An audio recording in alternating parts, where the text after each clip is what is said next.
of India. He is a great friend of mine for a long time. We've had a wonderful relationship, and we kept the relationship during the 4-year period. The period that was a very interesting period indeed. I got to see how not to do things.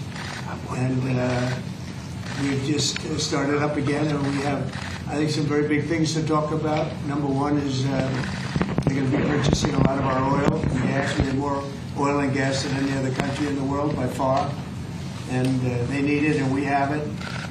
And we're going to talk about trade. We're going to talk about many things. But it's really an honor to see you, and you've been my friend for a long time. And congratulations on having done a great job. Thank you.